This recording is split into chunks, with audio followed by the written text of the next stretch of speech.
আল্লাহ বলছে যখন আমার কাছে জোর করে দেন, আমার দিতেই হবে। কেন দেবেন না? আমি আল্লাহ বান্দার প্রতি করুণার দৃষ্টিতে তাকাই। একবার জোরে বলে, জোরে বলবেন না? আল্লাহ তুমি মাফ করবে না কেন? যদি মাফ না করবে, গফুর রহিম নাম কেন রাখলে? আল্লাহ ইজ্জতের মালিক তুমি, আমার দুনিয়ার কোনো মানুষ নয়। যদি ইজ্জতের মালিক তুমি হও, ইজ্জত ধরে রাখারও মালিক তুমি, কেন রাখবে না? এরম জেদ করেছি আল্লাহর কাছে? আরে জেদ করব কি, জেদের জায়গা রাখিনি। পাত্র ছেঁড়া, দেনে वाला मौजूद है लेने वाला नहीं, नूरे तजल्ली जाहिर है मगर मूसा नहीं। নবী আলাইহিস সালাম সবাই এসেছে 1 লক্ষ মতান্তরে 2 লক্ষ 23,999 জন নবী। আল্লাহকে দেখতে চেয়ে এই লোভ তৈরি করেছিলেন কে? মূসা আলাইহিস সালাম। হযরতে নবী মূসা আলাইহিস সালাম বললেন, আল্লাহ আমি দেখতে চাই। আল্লাহ বললেন, পারবে না। আমি সে চোখ তোমাকে দেইনি যে তুমি আমায় দেখবে। সুবহানাল্লাহ বলেন। তুমি আমায় দেখবে সে চোখ তো আমি তোমাকে দান করিনি। তুমি পারবে না, সহ্য করতে পারবে না। না আল্লাহ আমি দেখব। ইমানদারের জেদ, ইমানদারের জেদ থাকবে কার উপর? জোরে বলেন। এসব জেদ শেখেন। ক্ষমা করবে না কেন? করতে হবে। যদি ক্ষমা না করেন দুনিয়ায় পাঠালেন কেন? আল্লাহর সঙ্গে বোঝাপড়া করেন, এইটা শিখতে হবে। দুনিয়ার সবাই আপনাকে অনীহা করে, ফেলে দেয়। আল্লাহ ফেলিনি বলো? আল্লাহ ফেলে? তা যে ফেলে না তার কাছেই আদর করে। এই জায়গা তো ইমানের দুর্বলতা আমাদের। যে বারবার লাথি মেরতেছে, বারবার ঝাঁটা মেরতেছে, বারবার উল্টো পাল্টা গালিগালাজ করছে, খিস্তি মারছে, দূর দূর করে তাড়িয়ে দিচ্ছে, ওর হায়াত সম্পর্কেও জানে না। দুনিয়ার মানুষ জানে, মন্ত্রী, এমএলএ, প্রধান, এরা জানে কতদিন নিজেরা বাঁচবে। অথচ যিনি অনন্ত, অপরিসীম, অনন্ত, অনাদি, পৃথিবীর জমিনে তার মৃত্যু কোনোদিন স্পর্শ করতে পারে না, যিনি হাইয়ুল কাইয়ুম, যিনি ছিলেন, আছেন, থাকবেন, তিনি লাথি মারেননি, ঝেঁটা মারেননি, কিচ্ছু মারেননি, অথচ তার সঙ্গে দূরত্ব বেশি আমাদের। কথা বলছেন না কেন? আর যে গাল খিস্তি বাপের 14 গোষ্ঠী উদ্ধার করে দিচ্ছে, মায়ের 14 গোষ্ঠী খিস্তি মেরে উদ্ধার করে দিচ্ছে, সেই ঘুসঘুস ঘুসঘুস করে তার পাশে বসে আছে কালামুকো। কথা বলছেন না কেন? ইমানের চেতনা শক্তির ওয়াজ হচ্ছে, অন্য কোনো জায়গা নয়, কাহিনী টাহিনী নয়। রাবিয়া বসরির ওই জায়গাটা তুলে বোঝাতে চাইছি আমি, কোরআন এবং হাদিস দিয়ে বোঝাতে চাচ্ছি, বুঝুন। জেদ করবেন কার কাছে? মায়ের কাছে ছেলেরা জেদ করে, করে না? বাপের কাছে ছেলেরা জেদ করে, দিতেই হবে। আমার মেয়ে হসপিটালে আছে, শুধু বলছে পুতুল কিনে দাও। তো আমার ছোট ভাই আমার সঙ্গে এসছে, ও 1 জোড়া পুতুল এসেছে, পছন্দ হয়নি, আর 1 জোড়া আনেন। আমাকে পাঠিয়েছে পিজিতে একটা রিপোর্ট করার জন্য। আমাকে ফোন করে বলছে, আব্বাজি পুতুল আনতে হবে। কান্নাকাটি করব, পুতুল আনলাম। এ পুতুল না, বাড়িতে যাবেন অমুক দোকানে পুতুল আছে, ওই পুতুল আনো। তাই এনে দিতে হলো। কেন? আমার সন্তান। আমরা কার বান্দা? জোরে বলছেন না কেন? আমরা যদি আল্লাহর বান্দা হই, আমার কাছ থেকে যদি মেয়ে আমার কাছ থেকে খেলনা আমার কাছ থেকে নিয়ে তবেই তার জেদ বহল তবিয়াতে, তবে ছেড়ে দেয় আমাকে। আমারও আপনার অধিকার আল্লাহ দিয়েছে, বান্দা আমি যতক্ষণ না দিচ্ছি ততক্ষণ পর্যন্ত এ জেদ বহল তবিয়াতে রেখে দে। একবার জোরে বলুন। চাইলেই দেবে? আমি চেষ্টা করলাম অন্য 2টো পুতুল এনে অন্তত মন বুঝ দেওয়ার। কথা বুঝতে পারছেন না? কিন্তু দরকার যেটা পাচ্ছে না, আমি আর 1 জোড়া এনে দিলাম, পছন্দ না। ও ঠিক যেটা টার্গেট, ও নিয়ে তবে ঠান্ডা হলো, ইনজেকশন যা দিচ্ছে এবার সহ্য করছে, আর কিচ্ছু হচ্ছে না। তা আপনার এই জেদটা নেই কেন? দুনিয়ায় আমরা এমনি এসেছি না আল্লাহ পাঠিয়েছে? এই কথা বলছেন না কেন? তা সেই আল্লাহর সঙ্গেই কন্ট্রিবিউট করতে পারেন না কেন? নামাজ পড়ার আগেই বলছে নামাজ পড়লে হবে। আর হযরতে আলী রাদিয়াল্লাহু তাআলা আনহু নামাজ আদায় করার আগে ওযু বানানোর সময় টেনশন করতেন, আমার এই চোখ দিয়ে আমি আমার আল্লাহকে দেখতে পাবো তো, পাবো তো, পাবো তো। যদি না দেখতে পাই আল্লাহ আমাকে দেখবে। একবার জোরে বলেন, একবার জোরে বলেন। ইমানের উপরে বহাল তবিয়াতে অটুট এই জায়গা স্বচ্ছতা রেখে চলেন। আপনার নামাজ, আপনার রোজা দেখবেন ইবাদতের ভিতরে আপনার একটা আলাদা মজা তৈরি হয়ে গেছে। কথা বুঝছেন না? নামাজ পড়েও শান্তি পাবেন না, কারণ ইমানের জায়গা আপনার স্থিরতা আপনার স্থির রাখতে পারেননি, আপনার ইস্তেকামাতের উপরে ইমানটাকে কংক্রিট রাখতে পারেননি, সেই জন্য আপনার ইবাদতের ভিতরে মজা নেই। কিন্তু আমি 2 রাকাত নামাজ আদায় করলে আমার মজা লাগে। কথা বুঝতে পেরেননি? ভাইরা, আমার নজনেরা, যুবকেরা, ছেলেরা, বাচ্চারা, পর্দানিশিনা মা ও বোনেরা, আল্লাহ নবী তো জানে বাদশাহ হাবিবুল্লাহকে, নবী জনাবে মুহাম্মদ রাসূলুল্লাহকে সাল্লাল্লাহু আলাইহি ওয়াসাল্লাম আল্লাহ নবী হযরতে মূসা আলাইহিস সালামের উদাহরণ দিলেন। ও আমার সাহাবীরা, আল্লাহ নবী হযরতে মূসা আলাইহিস সালাম আল্লাহকে দেখতে চাইলেন।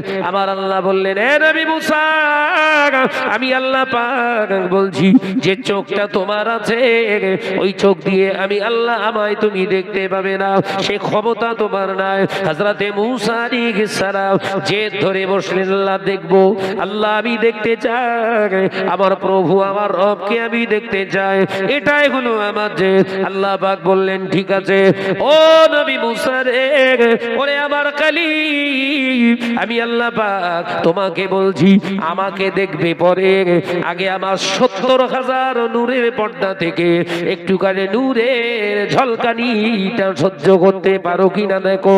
এসো তুর পর্বতে এসো, আমি তিয়া উপত্যকায় তোমাকে আসতে বলছি, এসো। আল্লাহ নবী মূসা আলাইহিস সালাম গিয়ে হাজির হলেন।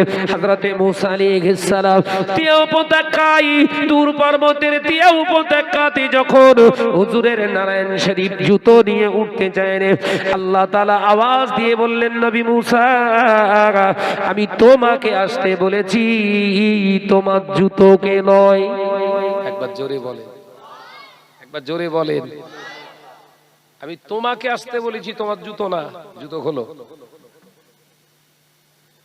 মূসা আলাইহিস সালাম ঘাবড়ে গেছে। আল্লাহ দেখা দেবেন না, আল্লাহ দিদার পাবো না, আল্লাহ 70,000 নূরের পর্দা থেকে একটু ঝলকানি নূর বহিঃপ্রকাশ হবে, সেইটা দেখার জন্য জুতো খুলতে হচ্ছে। ওই পর্যন্ত যেতে গেলে তো খবর আছে, ভেতরে ভয় তৈরি হচ্ছে। কিন্তু মূসা আলাইহিস সালামের ভিতরে জেদটা ছিল বহাল তবিয়াতে, দেখবো। একবার জোরে বলো। ও নজনেরা, আল্লাহ নবী হযরতে মূসা আলাইহিস সালাম তুর পর্বতে খালি পায়ে উঠলেন। আল্লাহ পাক আওয়াজ দিয়ে বললেন, ওগো মূসা, ওরে আমার মূসা রে, তুমি আমায় দেখবে পরে, আগে আমি আল্লাহ তাআলা বলছি আমার 70,000 নূরের পর্দার ভিতর থেকে আমি একটু নূর জাহির করছি, দেখো সহ্য করতে পারো কিনা। হ্যাঁ আল্লাহ, আমি তৈরি আছি। আমার আল্লাহ তাআলা নূর বহিঃপ্রকাশ করলেন। মূসা আলাইহিস সালাম বেহুশ হয়ে জমিনেতে পড়ে গেলেন। আল্লাহ নবী মূসা আলাইহিস সালামের জ্ঞান ফেরালেন। চৈতন্য ফেরা পাওয়ার পরে অচৈতন্য থেকে চৈতন্য যখন ফিরে পেলেন, চেতনা হয়ে হুজুর ঝরঝর ঝরঝর করে কাঁদতে লাগলেন। গায়ে হাতে ছাই মেখে গিয়েছে, পাহাড়টা পুড়ে গিয়েছে। ওই পোড়া ছাই নিয়ে মূসা আলাইহিস সালাম সিজদায় পড়ে রোনাজারি করে, আল্লাহ তোমার দরবারে শুকরিয়া আদায় করি, তুমি আমায় নূর দেখাতে চেয়েছো, এতেই আমি খুশি। আমি দেখতে পারবো না এটা আমি জানতাম। আমার আল্লাহ, তুমি আমার এই সিজদাটাকে শুকরানা হিসাবে কবুল করে নাও। একবার জোরে হবে না? দেখতে পাইনি শুকর আদায় করেছে, মানে সাকসেসফুল নয়, আনসাকসেসফুল, তবুও শুকরানার সিজদা আমরা করেছি,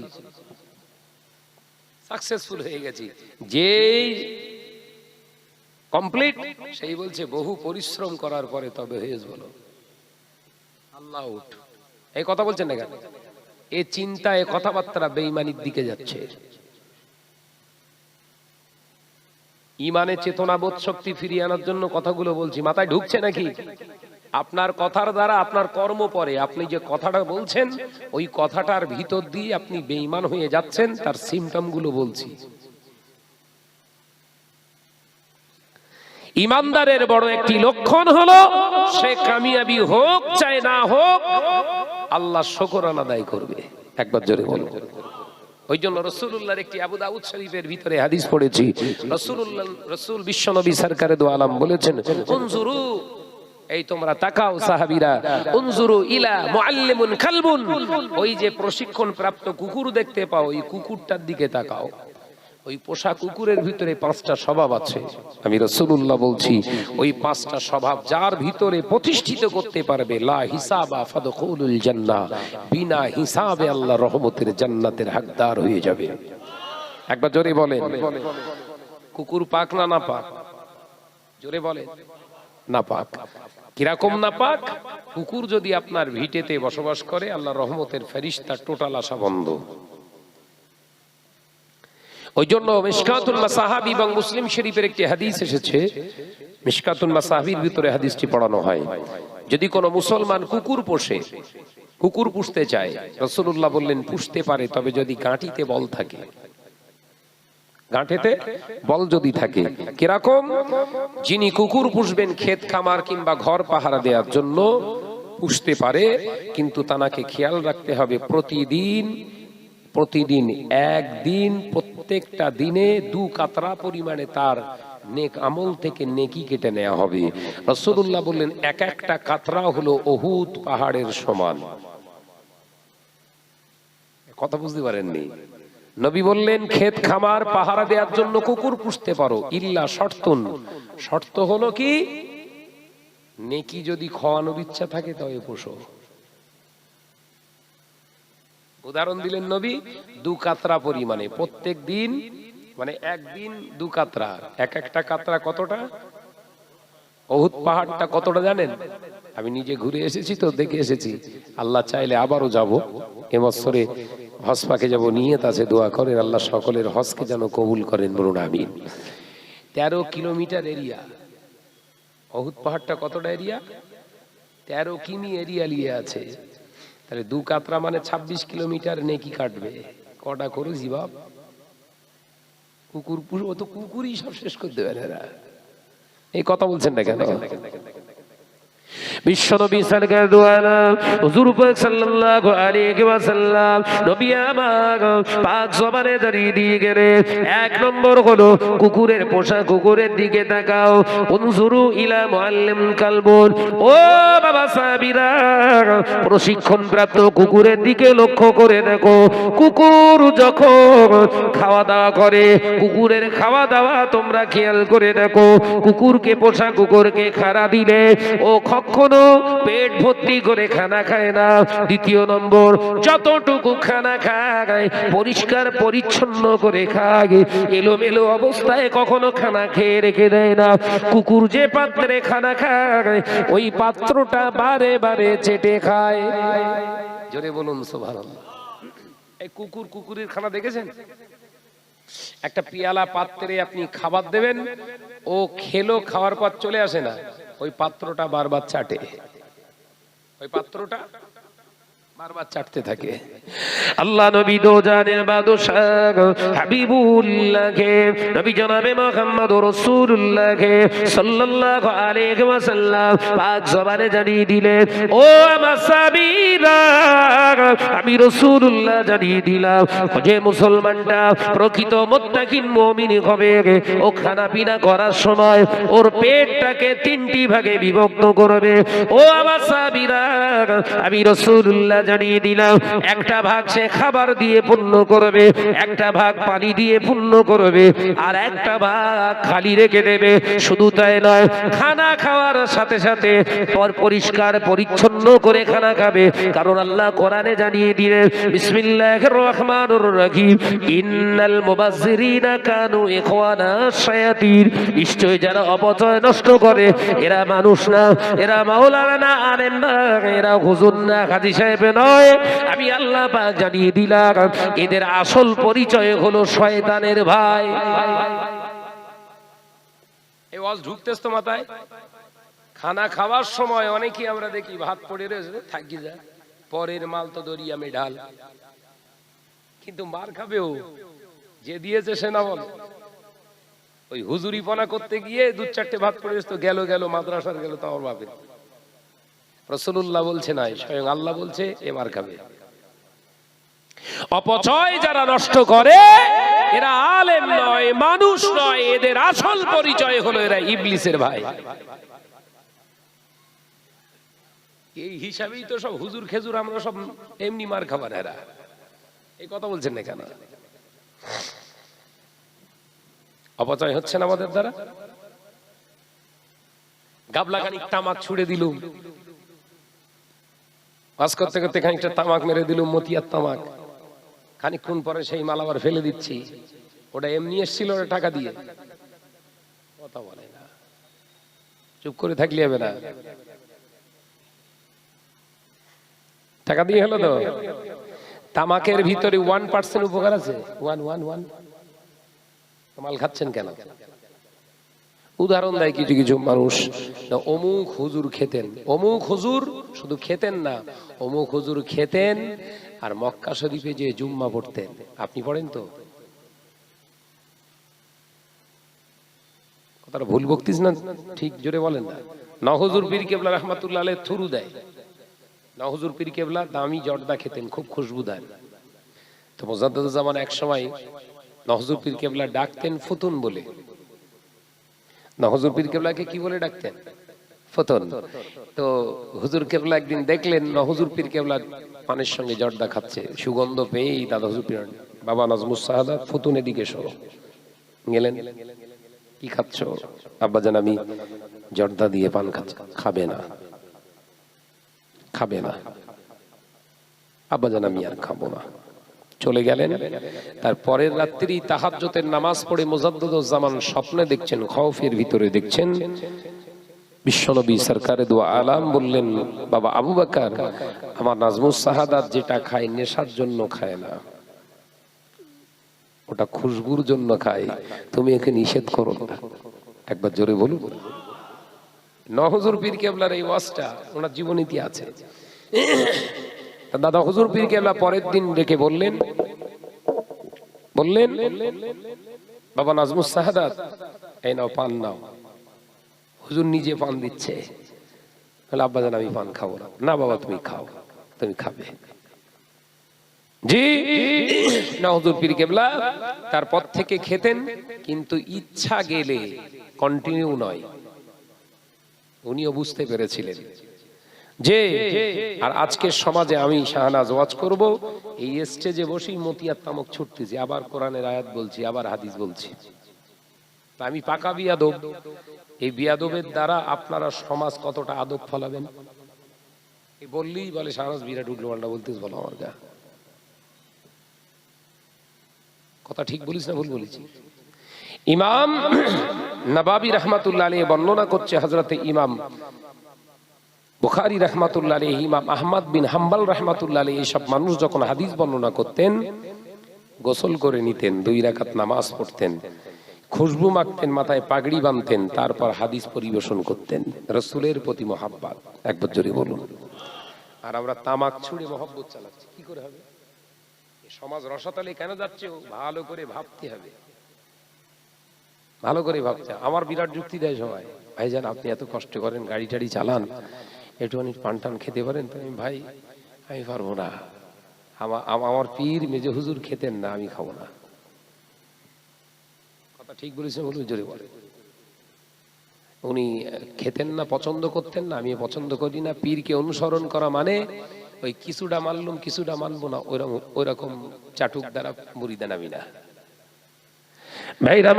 ভাইরা নজনেরা, যুবকেরা, ছেলেরা, বাচ্চারা, আলোচনা বোঝানোর চেষ্টা করছি, ভালো করে বোঝো। আল্লাহ নবী দয়ার নবী রাহমাতাল লিল আলামিন হুজুর আমার পাক জবানে জানিয়ে দিলেন, ও বাবা সাহাবীরা, তাহলে মুমিন যখন খানা খাবে, খানা খাওয়ার সময় পাত্রটা পরিষ্কার পরিচ্ছন্ন করে খাবে। আমাদের আম্মা জান হযরতে আয়েশা সিদ্দিকা রাদিয়াল্লাহু তাআলা আনহা হাদিসটি বর্ণনা করলেন, আমি আমার নবীকে দেখেছি যখনই খানা খেতেন আল্লাহ নবী পরিষ্কার পরিচ্ছন্ন করে খেতেন, এবং যে 3টি আঙুলে তিনি খানা খেতেন এই 3টি আঙুল বারে বারে তিনি চুষে চুষে চেটে চেটে খেতেন, এবং গোটা পাত্রটা ভালো করে পরিষ্কার করে খেতাম। আল্লাহ নবী, আমি আল্লাহ নবীকে জিজ্ঞাসা করেছি, ইয়া রাসূলুল্লাহ, হাবিবাল্লাহ, আপনি এমন করে খানা খান, আপনার খানা খাওয়ার পরে আপনার পাত্রে যদি আর অন্য কাউকে খানা দেওয়ার প্রয়োজন হয় ধোয়ার কোনো প্রয়োজন হবে না। ইয়া রাসূলুল্লাহ, হাবিবাল্লাহ, হুজুর এত সুন্দর পরিষ্কার পরিচ্ছন্ন করে খানা খান, এর কারণটা কি? আল্লাহ নবী মুচকি হেসে বললেন, আয়েশা, আমি খাদ্য কণাগুলো কুড়িয়ে খায় মানে এইটাই উদ্দেশ্য। কোন কণার ভিতরে বরকত রয়েছে আমি রাসূলুল্লাহ জানি না, সেই জন্য বরকত সন্ধান করি। এইটার নাম হলো বরকতি খানা। কোন খানা? বরকতি খানা। খানা খাওয়ার সময় পরিষ্কার পরিচ্ছন্নতা আপনার ঈমানের আর একটি লক্ষণ। এই হেঁটকে চটকে লিয়ায় পানি ও হুজুরির জায়গায় কুকুরও হতে পারে।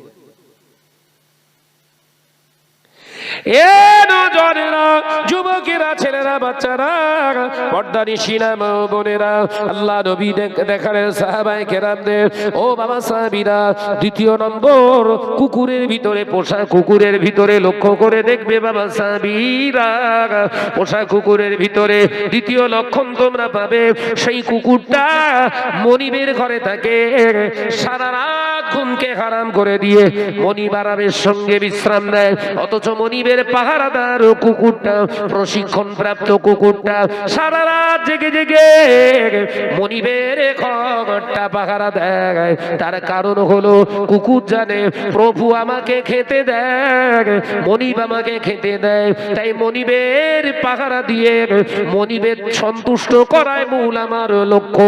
মনিব যেন আমার প্রতি খুশি থাকে, এই চিন্তা নিয়ে ওই পোষা কুকুরটা সারা রাত মনিবের ঘরে জেগে থাকে। জোরে বলুন সুবহানাল্লাহ। ও বাবা সাহাবীরা, মুত্তাকিন বান্দা যারা হয়, আল্লাহওয়ালা যারা হয়, সারা রাত আরামের বিছানায় তারা ঘুমায় না, রাতের কোনো অংশে হঠাৎ করে জেগে যায়, জেগে যাবার পরে তারা ওযু বানিয়ে নেয়, দাঁড়িয়ে দাঁড়িয়ে প্রভুর রেজামন্দির জন্য নামাজে দাঁড়িয়ে যায়। জোরে বলুন, জোরে হবে না। কুকুর সারা রাত ঘুমোয়, আপনারা খুব একটা বলতে পারবেন না, আমরা বলতে পারবো।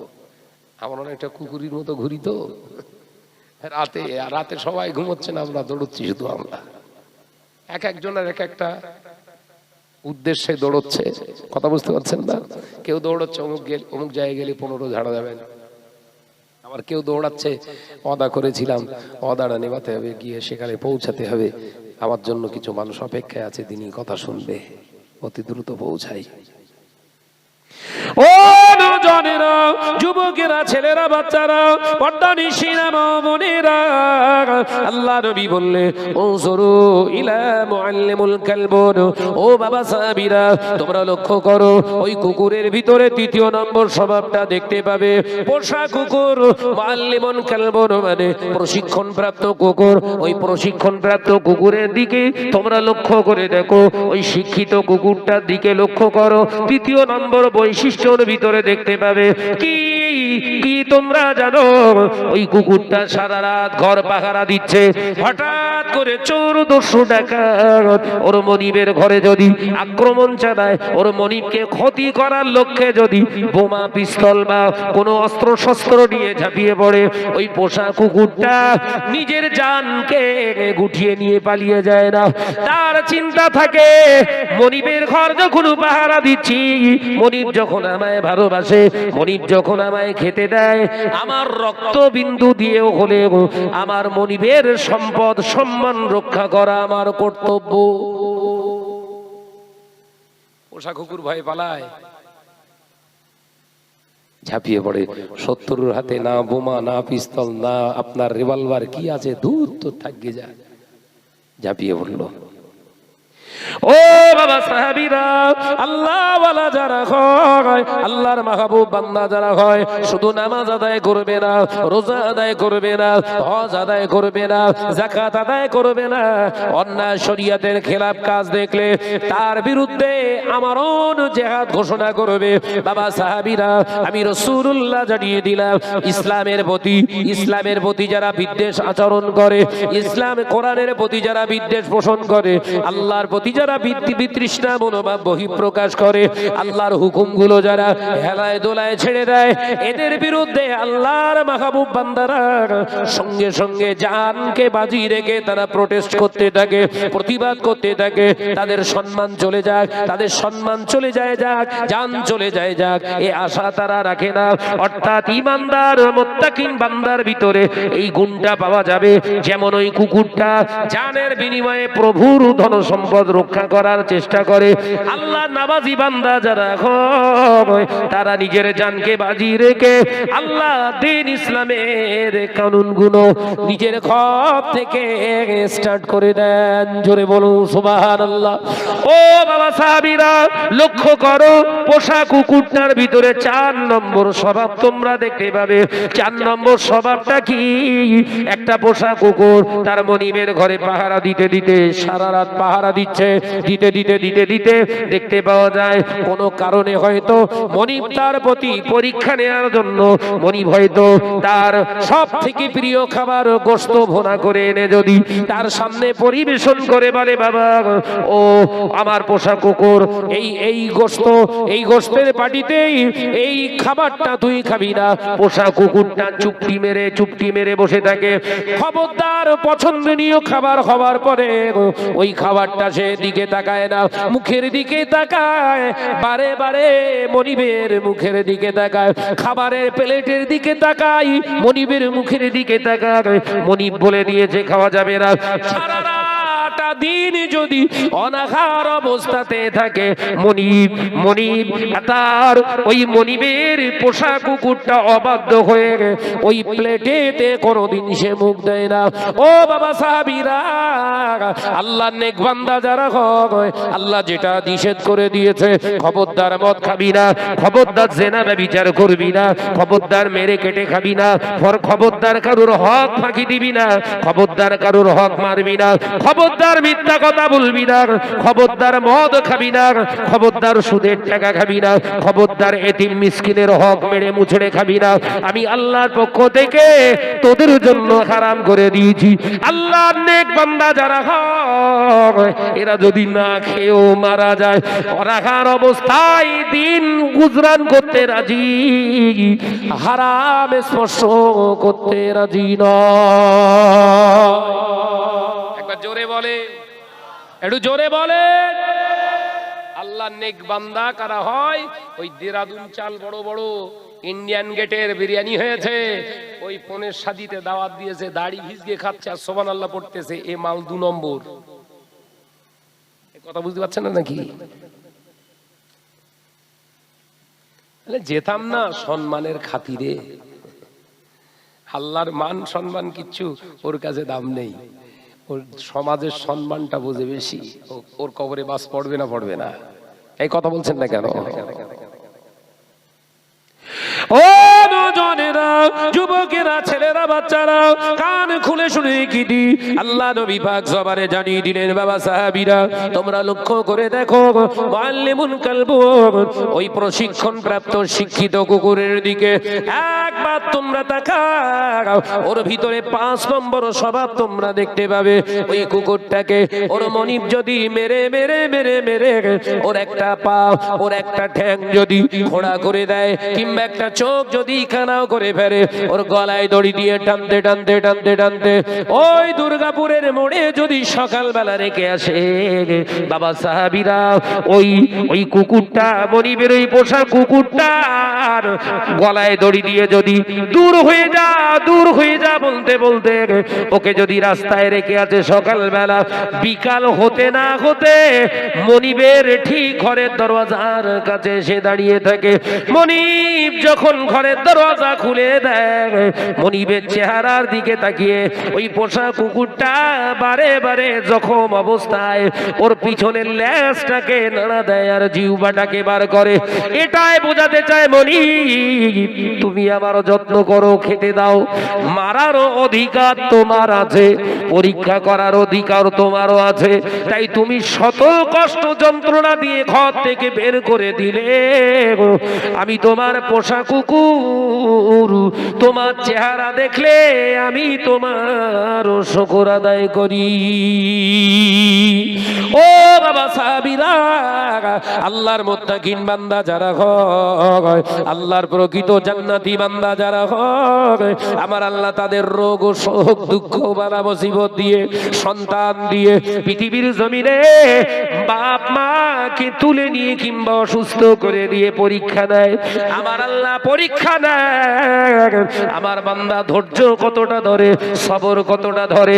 হঠাৎ দেখতে পাওয়া যায় জোহরের রক্তে আমার আল্লাহ মুয়াজ্জিনের জবান দিয়ে আওয়াজ করে ডাকতে থাকে, আল্লাহু আকবার, আল্লাহু আকবার,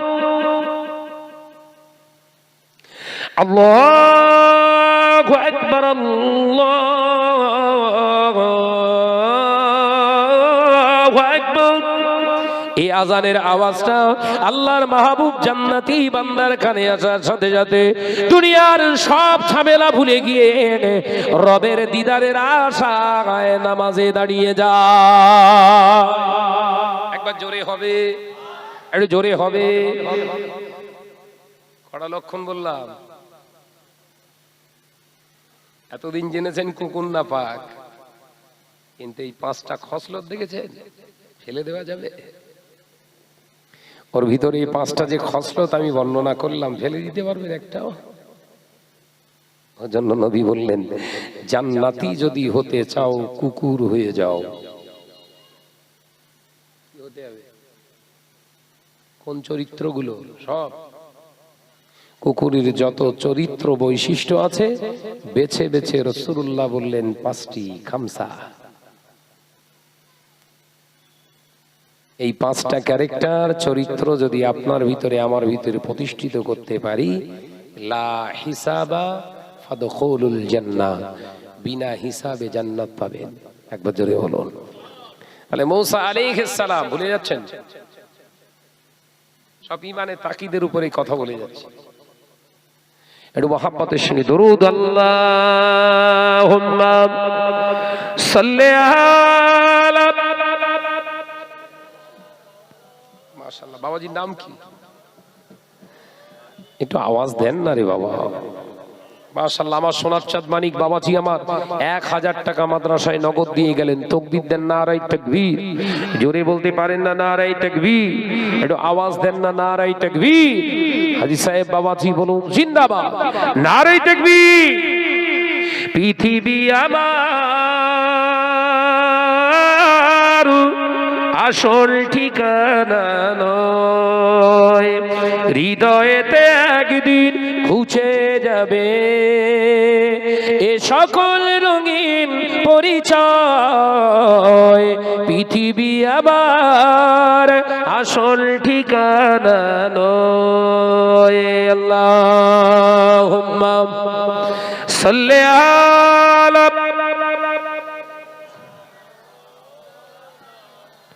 আওয়াজ দিয়ে পড়ো বাবা, আওয়াজ দিয়ে পড়ো।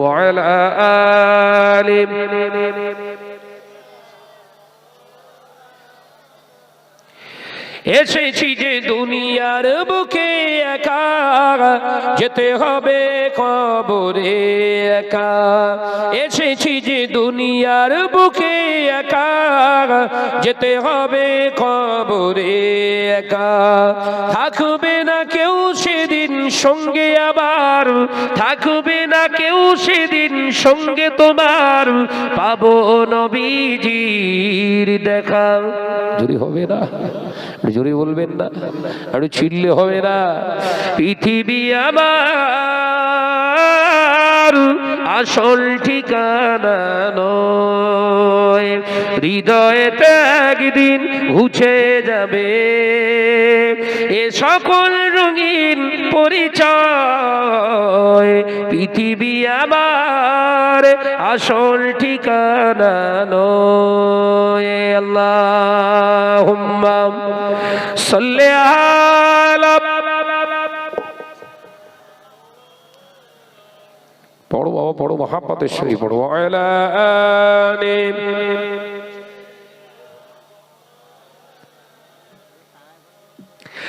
কিয়ামতের ওই কঠিন সময় থাকবে না কেউ আপন আমার। কিয়ামতের ওই কঠিন সময় থাকবে না কেউ বন্ধু তোমার। থাকবে সেদিন আপন হয়ে, থাকবে সেদিন বন্ধু হয়ে নূর নবীজি হযরত। জোরে হবে না? নারায়ে তাকবীর, নারায়ে তাকবীর। পৃথিবী আমার আসল ঠিকানা নয়। হৃদয়েতে একদিন ঘুচে যাবে এ সকল রঙিন পরিচয়, পৃথিবী আমার আসল ঠিকানা নয়। আল্লাহুম্মা সাল্লি আলা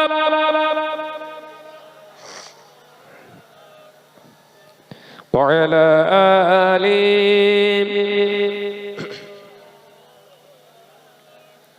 আমার সোনার চাঁদ মানিকেরা, আলোচনা করতে যেটা বোঝাতে চাইছিলাম, হযরতে মূসা নবী আলাইহিস সালাম একজন নবী, তাই তো নাকি? আল্লাহর একজন প্রিয়, অত্যন্ত কাছের নবী, অত্যন্ত মহাব্বতের তিনি নবী ছিলেন। কিন্তু জেদ ছিল তার, আল্লাহর কাছে কিভাবে আল্লাহর কাছ থেকে আদায় করতে হবে নবী মূসা আলাইহিস সালাম জানতেন। একবার জোরে বলুন। মূসা আলাইহিস সালামের এমন এমন মুজিজা আছে যেগুলো বর্ণনা করলে সাধারণত আমরা হেসে পাগল হয়ে যাব। কথা বুঝতে পেরেছেন? জেদি, কথা বুঝতে পেরেছেন? আল্লাহ নবী মূসা আলাইহিস সালাম কি বললেন? দেখবো। আল্লাহ বলছে জুতো খোলো। তুর পর্বতের সানাই উপত্যকায় হুজুর কিবলা তিয়া উপত্যকায় বেহুশ হয়ে গেলেন, ছাইমাক অবস্থায় সেজদা করলেন। শত বিপদের মাঝখানেও শুকর গুজার কার? আল্লাহর। এটা ঈমানি লক্ষণ। শরীর অসুস্থ, ফোন করেছে, ভাই কেমন আছেন? আলহামদুলিল্লাহ ভালো আছি। আল্লাহ যে হালাতে রেখেছে অতি আল্লাহর শুকর। 18 বছর হযরতে আইয়ুব আলাইহিস সালাতু ওয়াস সালাম অসুস্থ অবস্থায় ছিলেন, তাই তো নাকি?